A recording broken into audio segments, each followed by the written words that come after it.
umunota w'ubwenge, la minute de sagesse. sobanukirwa ibi. menya unasobanukirwa ibi nawe uzitwa umumenyi.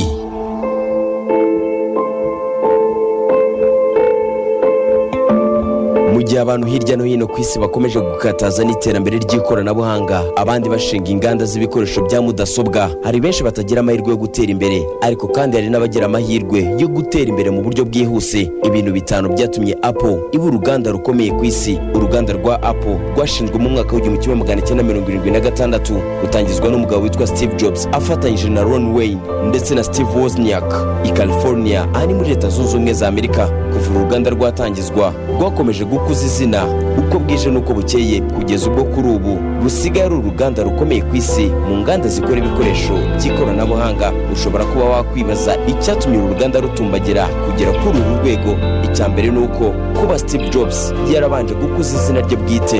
Uyu mugabo kuba yarashinze uruganda rukaba ubukombe ku isi, byatumye izina rye rimenyekana mu bijyanye n'ikoranabuhanga. Uruganda rwe yarugize urwa mbere kuko yumvaga ashaka kuzana impinduramatwara, aribwo yakoraga ibikoresho byifashishwa mu kumva no kureba muzika byakunzwe cyane bya iPod na iPad.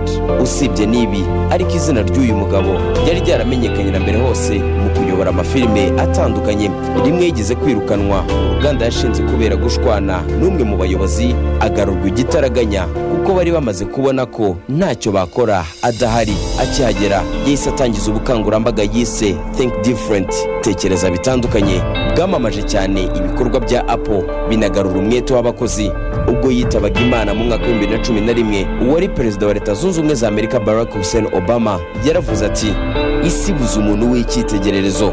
Na ku mpamvu ya kabiri yatumye uru ruganda rutera imbere ni telefone yitwa iPhone yazanye impinduramatwara ku basanzwe bakoresha telefone zigezweho. Ubwo uru ruganda rwamurikaga telefone yiswe iPhone mu mwaka w'2007, byaguye itumanaho mu buryo ntagereranywa kandi budashidikanywa. Igisohoka, Apple yahise igurisha iPhone zigera kuri 1.5 miliyoni, ibintu byatumye Nokia ndetse na BlackBerry zari zihagaze neza zihita ziva mu nzira. Ahangaha Apple yahise iza ku mwanya wa gatatu mu gukora telefone zigezweho smartphones nziza nyuma ya Samsung yo muri Korea y'Epfo ndetse na Huawei yo mu Bushinwa. Ariko n'ubundi iPhones zari ziri gutuma Apple ikomanga ku muryango wo gukomera. Naho ku yindi mpamvu, hari serivisi za Apple zayongerewe ubudahemuka bw'abakiriya bayo. Kuri iyi ngingo wahita utekereza iTunes cyangwa Apple Music, The App Store, iCloud na Apple Play. Izi ni zimwe muri serivisi zitangwa na Apple zikururira abakiriya benshi kandi bagakomeza kuyishimira, cyane ko benshi bakomeza kuyigura batayivaho. Kubaka ibirango bikomeye no gutanga serivisi nziza nibyo bituma abagana Apple biyemeza kuyibera indahemuka. Aho niho haryamye imbaraga nyinshi za Apple. Naho ku yindi mpamvu ni impamvu yo gutumbagira mu iterambere ku Bushinwa. Ubushinwa budahari, intsinzi ya Apple yabiri ku rwego iriho ku munsi wa none.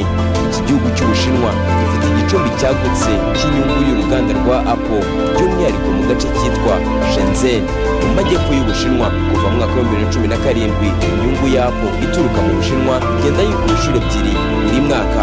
Naho ku mpamvu ikomeye ari nayo mpamvu ya nyuma, ni ikirango cya Apple uyu munsi ifite urutonde rujya rukorwa n'urubuga rwa Forbes rw'ibirango by'amasosiyete bifite agaciro gahanitse mu mafaranga. Mu mwaka wa 2019 rwashyize ikirango cya Apple ku mwanya wa mbere n'agaciro k'amafaranga asaga miliyari 200 z'amadolari ya Leta Zunze Ubumwe za Amerika. Kuri ubu Apple ihagaze agaciro ka miliyari 1,000 z'amadolari ya Leta Zunze Ubumwe za Amerika. Ubu urasobanukiwe.